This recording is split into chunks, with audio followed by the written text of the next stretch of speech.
Hit pause on the hate and listen up. An ineligible rookie who played for free all 2023. A veteran witness to the Snyder apocalypse dropping bombs about Quinn. A rookie CB making digs throwing the towel in his first practice. This is not a drill, DMV. The Commanders have 3 secret weapons that no one expected. Do you know what happens when you combine extreme sacrifice plus radical culture's killer talent? The NFC East trembles. But are you ready for the truth? Subscribe or miss out. This gets ugly. Do you know what true passion for football is? I think most of us believe we do. But what Jackery Bill Crosky Merritt did goes beyond anything we've seen. This rookie running back made a decision that literally no one in college football would make. When Crosky Merritt was declared ineligible in Arizona, do you know what he did? While any other player would have packed up, transferred, or waited for the next year, this kid stayed and played on the scout team the entire season. The entire season. No stats, no recognition, nothing but pure love for the game. But let me explain exactly why this is extraordinary. The scout team in college football is basically where you put players to simulate the rival team during the week. These guys take hits from the starters, practice plays they'll never run in a real game, and do it with no chance of glory or recognition. It's the most thankless job in football. Most players who end up ineligible for academic or eligibility reasons just leave. They transfer to another school, they'll take a sabbatical year, or just leave the program. Why? Because there's absolutely no incentive to stay. You can't play in real games, can't contribute to team stats, can't be scouted by NFL scouts, and you're definitely not appearing on TV. But Crosky Merritt made a different decision. For an entire season, he showed up every day for practice, suited up, and helped prepare his teammates for the Saturday games he could never play.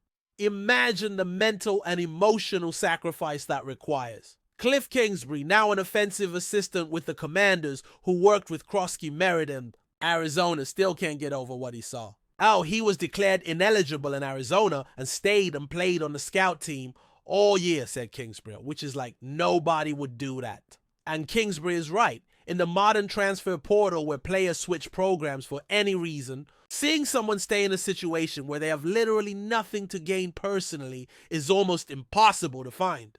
So that tells you right there the type of passion he has for football, and it shows, added Kingsbury. Do you know what this really reveals about Crosky Merritt's character? Not just that he loves football, but that he understands something most young players don't. Football is a team sport, and sometimes your most valuable contribution doesn't appear in the stats. During that season in Arizona, Crosky Merritt was literally being the best teammate possible without receiving absolutely anything in return. Every practice, every hit he took simulating the rival team's running back, every play he ran to prepare the starting defense, all done for the love of the game and loyalty to his teammates. Now I ask you, how many people do you know with that level of selfless commitment in any area of life, not just sports? The answer is very few, and that's exactly why the Commanders' coaches are paying close attention to Bill in this training camp.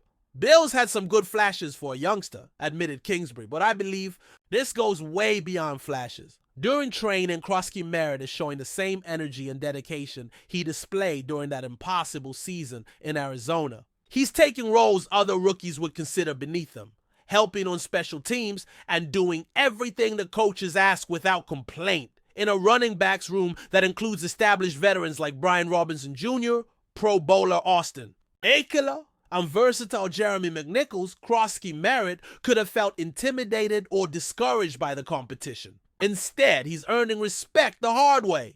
With hard work and absolute dedication, coaches have noticed that Crosky Merritt is the type of player who arrives early and leaves late, studies extra film in his free time, and constantly asks how he can improve. That constant growth mindset, combined with his personal sacrifice history for the team's good, makes him exactly the type of player Dan Quinn wants in his locker room.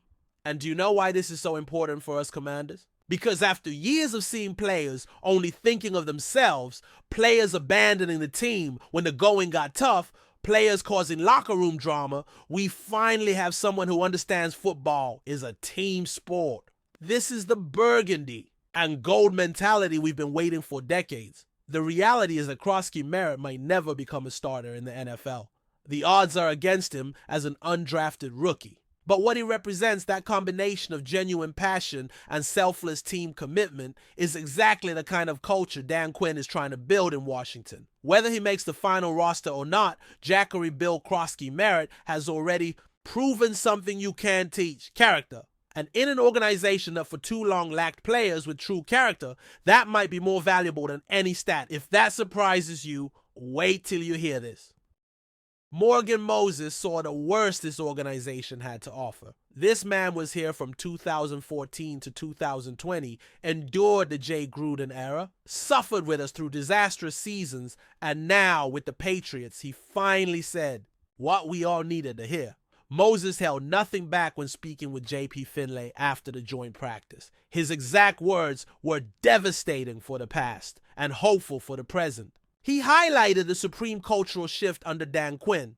And let me tell you this, when a veteran who lived through organizational chaos says things are different, you need to pay attention. But let me explain exactly why Moses' words carry so much weight. This isn't just any ex-player giving their opinion from afar. Moses was a crucial piece of this organization for 6 full seasons. He was drafted in the 3rd round of 2014 and immediately became a starter, starting every game from 2015 to 2020. Do you remember those days? Because I remember them perfectly. Jay Gruden came in as head coach in 2014 with high expectations following his success as an offensive coordinator in Cincinnati. But what we saw during those years was a completely dysfunctional organization from top to bottom. Moses witnessed firsthand the chronic lack of preparation that characterized Gruden's teams. Week after week, we saw the Commanders hit the field unprepared, making mental mistakes indicating a lack of attention to detail during practice. Players arrived at games without fully knowing their responsibilities, plays poorly executed due to lack of repetition, and it constantly seemed like the rival team had worked harder during the week. But that was just the tip of the iceberg. Moses also witnessed the organizational chaos Snyder and Bruce Allen created during those years. The constant rotation of coordinators, public conflicts between the front office and coaching staff, personnel decisions that made no sporting sense, and the toxic atmosphere permeating the entire organization. Do you remember the constant scandals? The Washington Post investigations, sexual harassment accusations, the toxic work culture resulting in multiple lawsuits. Moses lived through all of that. He saw how that toxicity directly affected on-field performance, how players lost trust in leadership, and how the organization became the NFL's laughingstock. During those years, Moses also witnessed disastrous seasons. The 2019 season, where we finished 3-13, the seemingly plague-like multiple quarterback injuries year after year, humiliating home defeats with FedEx Field filled with the opposing team's fans. Imagine the frustration of being a professional player, giving your all every Sunday, and seeing organizational problems make it impossible to compete at the highest level. Moses also saw the last years of the Snyder era, where decisions were made based on PR rather than sporting considerations. He saw how coaches constantly had to deal with interference from the front office, how players lost respect for leadership, and how the locker room culture became increasingly toxic. It's a completely different culture, were Moses' words after the joint practice with the Patriots. But I think there's something much deeper in that statement. He isn't just comparing coaches or game systems. He's comparing completely different organizations. Ron Rivera arrived in 2020 and tried to set things right, and he deserves credit for what he accomplished. That magical season where Alex Smith miraculously returned from a near-fatal injury, where we won the NFC East after starting 1-5, where Rivera himself overcame a cancer diagnosis during the season. It was an incredible story of resilience and determination. But Moses also saw Rivera's last years, where gradually the energy faded away. Players began to disconnect, home crowds became apathetic, and FedEx Field regularly filled with visiting fans every Sunday. Despite Rivera's best efforts, the organization's systemic problems continued affecting performance. Now, Moses is seeing something completely different under Dan Quinn. During the joint practice, he got to see firsthand how the Commanders prepare, how players interact with coaches, how the team's energy is managed, and how the locker room's overall culture feels. And what did he see exactly? An organization finally with coherent leadership from the top. Josh Harris as an owner who understands how to run a professional sports franchise. Adam Peters as general manager, making decisions based on pure sporting considerations. Dan Quinn as head coach, creating a culture of accountability and excellence. Moses saw up close how Quinn handled practices with energy and intensity, but also meticulous attention to detail. He saw how players responded with genuine respect and enthusiasm, not from fear, but from fully buying into the coach's vision. He observed how training facilities now operate like a first-class sports operation, without the drama and dysfunction that characterized previous years. Jaden Daniels' arrival as a franchise quarterback also represents something Moses never saw during his time in Washington. A draft pick made purely for sporting reasons by a front office courageous enough to take the necessary move to secure the future of the most important position. And do you know what is the most incredible about all this? The players who suffered with us during the darkest years are the first to recognize that something special is happening in Ashburn.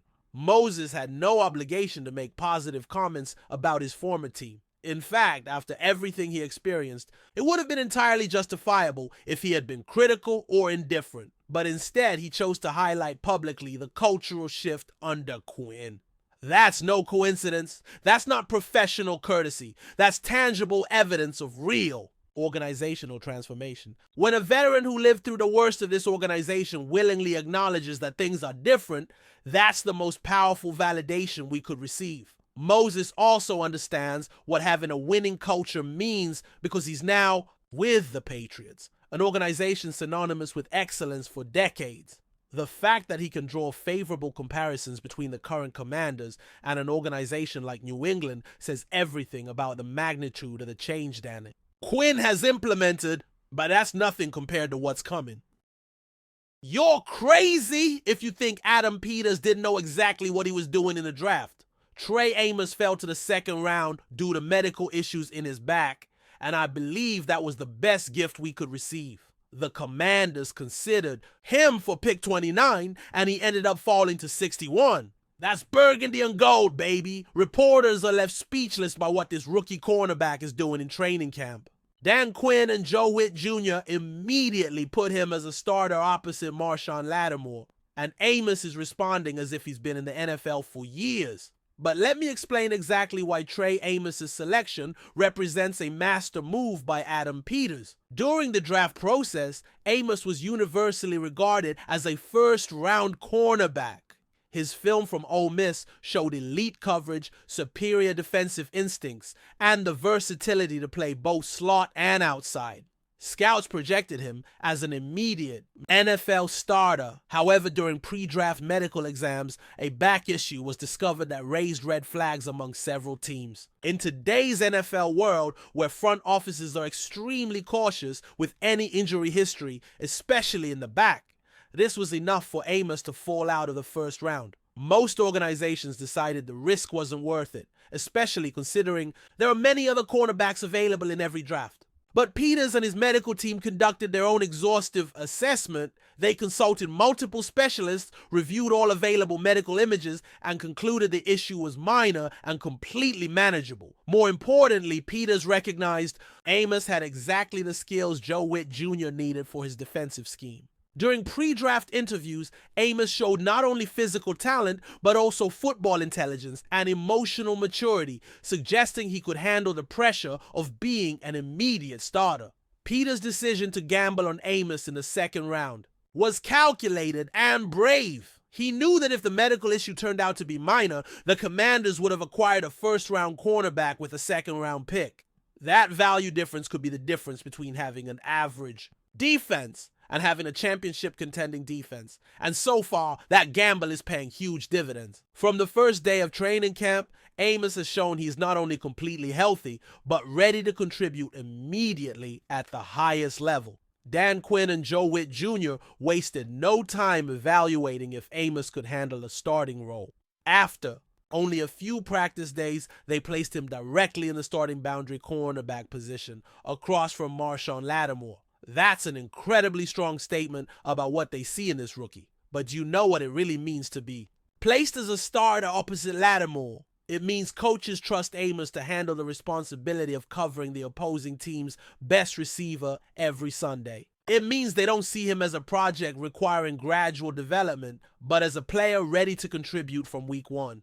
During regular practices, Amos has shown exactly the skills that made him a first-round prospect. His coverage technique is clean and fundamentally sound. His route reading instincts exceptional for a rookie, and his on-field confidence is evident. But the true test came during the joint practice with the Patriots. The joint practice against the Patriots was the most important trial by fire so far. After weeks practicing against the same Washington receivers, Amos finally had the chance to measure himself against external talent. And who did he face? Stephon Diggs, one of the most talented and experienced wide receivers in the entire NFL. Diggs is coming back from an ACL injury, but he's still a master of route technique. During his career with Buffalo, Minnesota, and now New England, he consistently demonstrated his ability to find open spaces against any type of coverage. He's the kind of receiver that can make even the most experienced cornerbacks look amateurish. For a rookie to face Diggs in his first joint practice could have been intimidating. Many rookies in that situation play conservatively, trying not to make big mistakes rather than making plays. But Amos took the opposite approach. Throughout the practice, Amos went mano a mano with Diggs in multiple reps. Reporters present immediately noted the confidence Amos approached these matchups with.